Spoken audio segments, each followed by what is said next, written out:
আসসালামু আলাইকুম। পৃথিবীর আয়না ইউটিউব চ্যানেলে আপনাদের স্বাগত। আমরা হযরত আলী রাদিয়াল্লাহু তাআলা আনহু এর জীবনে ঘটে যাওয়া কিছু সত্য ঘটনা বর্ণনা করছিলাম। আজকে এর সপ্তম পর্ব। কুফা নগরীতে মসজিদের মিম্বরের পাশে বসে আলী বিন আবু তালিব রাদিয়াল্লাহু তাআলা আনহু ইসলামের অগ্রগামী সৈনিকদের জীবনী নিয়ে আলোচনা করছিলেন। তখন তিনি বললেন, হে লোক সকল, তোমরা আমাকে বলো কে অধিক সাহসী ছিলেন। তারা বলল, আমিরুল মুমিনিন আপনি। তিনি বললেন, জেনে রাখো, আমি যতবার মল্লযুদ্ধ করেছি ততবার তার থেকেও আঘাত পেয়েছি। তোমরা আমাকে বলো কে অধিক সাহসী বীর ছিলেন। তারা বলল, আমিরুল মুমিনিন। তাহলে কে ছিলেন আমরা জানি না। তিনি বললেন, যখন আমরা রাসূল সাল্লাল্লাহু আলাইহি ওয়াসাল্লামের জন্য তাঁবু তৈরি করলাম, তখন আমরা বললাম, কে রাসূল সাল্লাল্লাহু আলাইহি ওয়াসাল্লামের কাছে থাকবে যাতে করে কোনো মুশরিক তার উপর হামলা করতে না পারে। আল্লাহর শপথ, আবু বকর রাদিয়াল্লাহু তাআলা আনহু ব্যতীত সেদিন কেউই রাসূল সাল্লাল্লাহু আলাইহি সাল্লাম এর দৌরক্ষে হতে সাহস করেননি। এরপর যখনই কোনো মুশরিক রাসূল সাল্লাল্লাহু আলাইহি সাল্লামের দিকে আসতেন, আবু বকর রাদিয়াল্লাহু তাআলা আনহু তার উপর তীব্র গতিতে ঝাঁপিয়ে পড়তেন এবং তাকে তরবারি দিয়ে সোজা করে দিতেন। তিনি ছিলেন অধিক সাহসী বীর। আল্লাহু আকবার। আমরা এখানে জানলাম যে আবু বকর রাদিয়াল্লাহু তাআলা আনহু সম্পর্কে আলী রাদিয়াল্লাহু তাআলা আনহু যে কথাটি বলেছেন সেটি হলো যে উনি ছিলেন অধিক সাহসী বীর। অর্থাৎ আলী রাদিয়াল্লাহু তাআলা আনহু যুদ্ধের মাঠে অনেক যুদ্ধে অনেক বীরত্ব দেখিয়েছেন। তার মতো একজন বড় বীর, যার কথা সবাই জানে, তার মতো একজন বড় বীর কিন্তু বলছেন যে সাহসী বীর হচ্ছে, সবচেয়ে সাহসী বীর হচ্ছে আবু বকর রাদিয়াল্লাহু তাআলা আনহু, মানে অধিক সাহসী বীর আবু বকর রাদিয়াল্লাহু তাআলা আনহু। আলহামদুলিল্লাহ। অশ্রুসিক্ত নয়নে ছেঁড়া কাপড়ে কপালে মুখে রক্তাক্ত অবস্থায় এক যুবতী আমিরুল মুমিনিন ওমর রাদিয়াল্লাহু তাআলা আনহু এর সামনে বসে আছে, আর তার পিছনে শক্তিশালী ও লম্বা এক লোক বসেছিল। সে ওই যুবতীকে বলছিল, ওই জিনাকারিনী। তখন ওমর রাদিয়াল্লাহু তাআলা আনহু বললেন, কি ব্যাপার? লোকটি বলল, আমিরুল মুমিনিন, একে রজম করুন। আমি একে বিয়ে করেছি আর সে আমাকে 6 মাস পরে একটি বাচ্চা দিয়েছে। রজম হচ্ছে বিবাহিত ব্যভিচারকারী ও কারিনীকে পাথর মেরে হত্যা করা। তখন ওমর রাদিয়াল্লাহু তাআলা আনহু তাকে রজম করার নির্দেশ দিলেন। সে সময় আলী রাদিয়াল্লাহু তাআলা আনহু ওমর রাদিয়াল্লাহু তাআলা আনহু এর পাশে বসা ছিলেন। তিনি বললেন, আমিরুল মুমিনিন, এ মহিলাটি জিনা থেকে পবিত্র। ওমর রাদিয়াল্লাহু তাআলা আনহু বললেন, কিভাবে? আলী রাদিয়াল্লাহু তাআলা আনহু বললেন, আল্লাহ তাআলা বলেছেন, আমি মানুষকে পিতামাতার সাথে সদ্ব্যবহারের নির্দেশ দিয়েছি। তার মা তাকে কষ্ট সহকারে গর্ভে ধারণ করেছে এবং কষ্ট সহকারে প্রসব করেছে। তাকে গর্ভধারণে ও তার দুগ্ধদানে 30 মাস লেগেছে। আল্লাহ তাআলা আরো বলেন, আর আমি মানুষকে তার পিতামাতার সাথে সদ্ব্যবহারের জোর নির্দেশ দিয়েছি। তার মা তাকে কষ্টের পর কষ্ট করে গর্ভে ধারণ করেছে। তার দুধ পান বন্ধ করানোতে 2 বছর লেগেছে। এরপরে আমিরুল মুমিনিন আলী রাদিয়াল্লাহু তাআলা আনহু, মানে সেই সময় আলী রাদিয়াল্লাহু তাআলা আনহু আমিরুল মুমিনিন হননি, তখন আমিরুল মুমিনিন ছিলেন ওমর বিন খাত্তাব রাদিয়াল্লাহু তাআলা আনহু।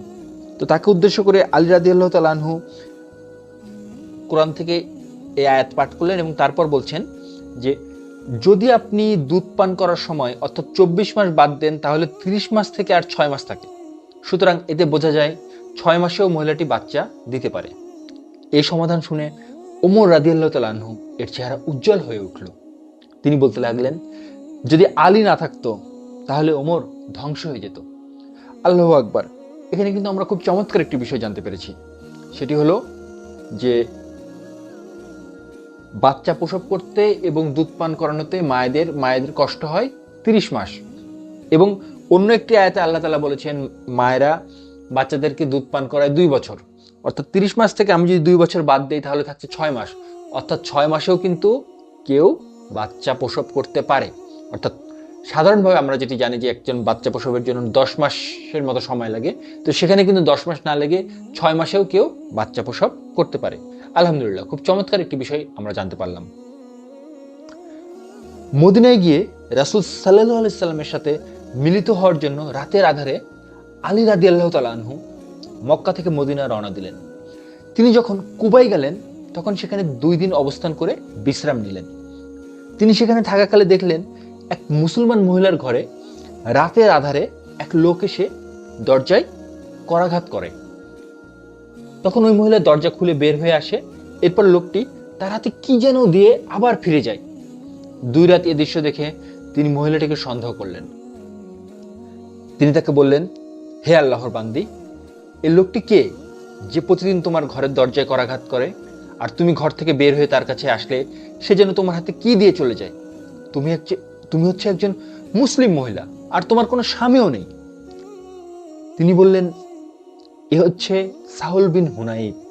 সে জানে আমার কোনো স্বামী নেই। যখন সন্ধ্যা হয় তখন সে তার গোত্রের মূর্তিগুলোকে ভাঙে, তারপর তা আমার কাছে নিয়ে আসে যেন আমি সেগুলো জ্বালিয়ে ফেলি। আলহামদুলিল্লাহ, এখানে আমরা যেটি দেখতে পাচ্ছি যে একজন মহিলা যার স্বামী ছিল না, সে কিন্তু রাত্রেবেলা অন্য একজন পুরুষের সাথে দেখা করত, এবং এমনভাবে দেখা করতো যে সেই পুরুষ হাতে কিছু একটা নিয়ে সেই মহিলার হাতে দিত। এর মানে কিন্তু আমরা বুঝতে পারছি যে তাদের মাঝখানে যে খুব বেশি ব্যবধান সেটিও ছিল না।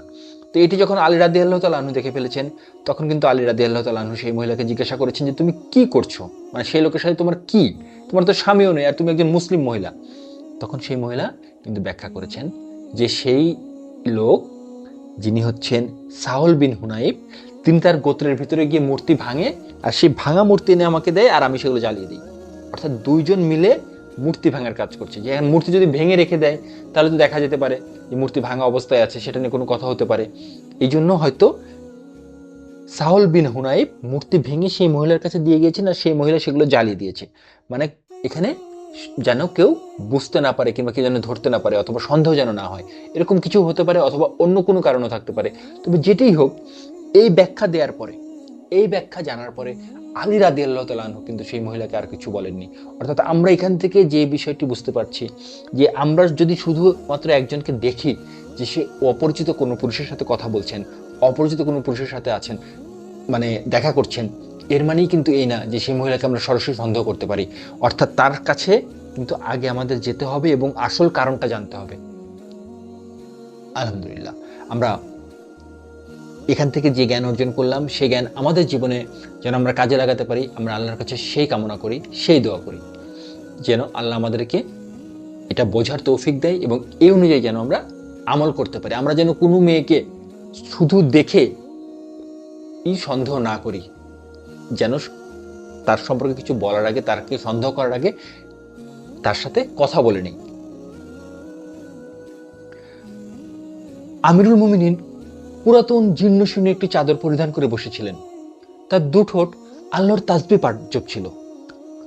এমন সময় আবু মারআম নামের এক মাওয়ালি এসে তাকে নিচু স্বরে বলল, আমিরুল মুমিনিন, আপনার কাছে আমার একটি প্রয়োজন আছে। তখন আলী রাদিয়াল্লাহু তাআলা আনহু বললেন, আবু মারাম, তোমার কি প্রয়োজন? তখন আবু মারাম বলল, আপনি আপনার শরীর থেকে চাদরটি খুলে রাখুন, এটি খুবই পুরাতন জামা। তখন আলী রাদিয়াল্লাহু তাআলা আনহু চাদরটি খুলে একপাশে রাখলেন। তখন তার চোখের অশ্রু ঝরছিল, এমনকি তিনি উচ্চ স্বরে কান্না করতে শুরু করলেন। তখন আবু মারাম বলল, আমি যদি জানতাম এতে আপনি এত কষ্ট পাবেন তাহলে আমি এ কথা বলতাম না। তার কান্না ধীরে ধীরে কমে আসার পর তিনি অশ্রু মুছতে মুছতে বললেন, আবু মারাম, এই চাদরকে আমি অনেক বেশি পছন্দ করি, কেননা এটি আমাকে আমার বন্ধু দিয়েছে। আবু মারাম অবাক হয়ে বলল, কে আপনার বন্ধু? আলী রাদিয়াল্লাহু তাআলা আনহু বললেন, ওমর বিন খাত্তাব। সে আল্লাহর জন্য কাজ করত আর তাই আল্লাহ তাআলা তার কল্যাণ করেছেন। তারপর আলী রাদিয়াল্লাহু তাআলা আনহু আবার কান্না শুরু করলেন, এমনকি তার কান্নার আওয়াজ দূর থেকে শোনা যেতে লাগলো। আলহামদুলিল্লাহ, আমরা এখানে যেটি দেখতে পাচ্ছি যে আলী রাদিয়াল্লাহু তাআলা আনহু উনি যে পোশাক পরতেন সেটি ছিল খুবই জীর্ণশীর্ণ, মানে তার গায়ে যে চাদরটি ছিল সেটি ছিল খুবই জীর্ণশীর্ণ। তো সেই চাদর খুলে রাখতে বলাই উনি কান্না শুরু করে দিয়েছেন। তখন যিনি তাকে চাদর খুলে রাখতে বলেছেন তিনি কিন্তু আর বুঝতে পারছেন না এটা কি হলো, যে আমি চাদর খুলতে বললাম, উনি চাদর খুলেও রাখলো, তারপরে এরকম কান্নাকাটি শুরু করলো। তখন আলী রাদিয়াল্লাহু তাআলা আনহু কিন্তু ব্যাখ্যা করেছেন যে এটি যেন তেন চাদর নয়, এই চাদর হচ্ছে সেই চাদর যেটি তার বন্ধু তাকে দিয়েছে, আর তার বন্ধু ছিল ওমর বিন খাত্তাব রাদিয়াল্লাহু তাআলা আনহু।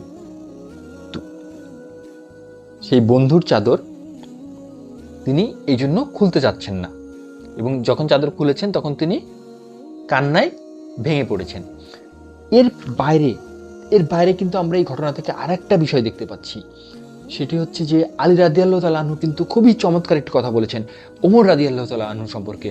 আর সেটি হলো যে ওমর রাদিয়াল্লাহু তাআলা আনহু সে আল্লাহর জন্য কাজ করতো, আর তাই আল্লাহ তাআলা তার কল্যাণ করেছেন। অর্থাৎ আমরা যদি কেউ আল্লাহর জন্য কাজ করি তাহলে আল্লাহ তাআলা আমাদের কল্যাণ করবে। অর্থাৎ আমরা যদি আমাদের কল্যাণ চাই তাহলে আমরা অনেক পথ থাকতে পারে, তার ভিতর একটি পথ হলো আল্লাহর জন্য কাজ করা। অর্থাৎ আল্লাহর জন্য যে কাজ করবে আল্লাহ তাআলা তার কল্যাণ করবেন। তো আজকের ঘটনা থেকে আমরা বেশ কিছু বিষয় জানতে পারলাম। সেটি হলো যে কোনো মহিলা কিন্তু 6 মাসেও বাচ্চা প্রসব করতে পারে। আবার আমরা যেটি জেনেছি সেটি হলো যে আবু বকর রাদিয়াল্লাহু তাআলা আনহু উনি কিন্তু অধিক সাহসী বীর ছিলেন, এবং তার সাহসিকতার কথা বর্ণনা করতে গিয়ে আলী রাদিয়াল্লাহু তাআলা আনহু যেটি বলেছেন যে নবীজিকে পাহারা দেওয়ার সময় কিন্তু আবু বকর রাদিয়াল্লাহু তাআলা আনহু উনি কিন্তু এই দায়িত্ব পালন করতেন, যে উনি নবীজিকে পাহারা দেওয়ার দায়িত্ব নিতেন। আলহামদুলিল্লাহ। তো আজকে আমরা যে ঘটনাগুলো জানলাম সেখান থেকে ভালো যে শিক্ষাগুলো আমাদের রয়েছে, এখান থেকে যে শিক্ষাগুলো রয়েছে সেই শিক্ষাগুলো যেন আমরা আমাদের জীবনে কাজে লাগাতে পারি, আমরা সেই কামনা করি এবং সেইভাবে আল্লাহর কাছে আমরা সাহায্য চাই যে আল্লাহ আমরা যেন দুনিয়াতে এমন ভালো কাজ করতে পারি যার বিনিময়ে আমরা আপনার কাছে ক্ষমা পেতে পারি এবং আপনার কাছে আখিরাতে জান্নাতুল ফেরদৌস পুরস্কার হিসেবে পেতে পারি। কারণ এখানে যে কথাটি বলতে হচ্ছে সেটা হলো যে আমি যতই ভালো কাজ করি, আমি যত যে কাজ করি, আমি যদি আল্লাহ আমাকে জান্নাত না দেয়, আমি কিন্তু শুধু আমার কাজের বিনিময়ে জান্নাত নিতে পারবো না। কারণ জান্নাত পাওয়ার দুইটা উপায় ছিল, যেটি একটি হচ্ছে আল্লাহ তুলে নিয়েছেন, আরেকটি আছেন যেটি আমাদেরকে করতে হবে। এটি কার কথা? এটি হলো হযরত আলী রাদিয়াল্লাহু তাআলা আনহু এর কথা। জান্নাত পাওয়ার যে মাধ্যমটি তুলে নেওয়া হয়েছে সেটি হলো রাসূল সাল্লাল্লাহু আলাইহি সাল্লাম। রাসূল সাল্লাল্লাহু আলাইহি সাল্লামকে তুলে নেওয়া হয়েছে। এটি হলো জান্নাত পাওয়ার একটি মাধ্যম ছিল। আর দ্বিতীয় যে মাধ্যমটি আছে সেটি এখন আমাদেরকে করতে হবে, সেটি হলো আল্লাহর কাছে ক্ষমা চাওয়া। আমরা যদি আল্লাহর কাছে ক্ষমা চাই, আল্লাহ তাআলা আমাদেরকে পাপ থেকে বাঁচিয়ে নেবেন এবং আমরা আশা করতে পারি যে এর মাধ্যমে আমরা হয়তো আল্লাহর দয়া পেয়ে, রহমত পেয়ে জান্নাতুল ফেরদৌস আমাদের কপালে জুটতে পারে, আল্লাহ যদি চায় তাহলে। তো আজকের মতো ঘটনা এই পর্যন্তই। এরকম আরো ঘটনা জানার জন্য এবং শোনার জন্য আমাদের সাথেই থাকুন। ধন্যবাদ।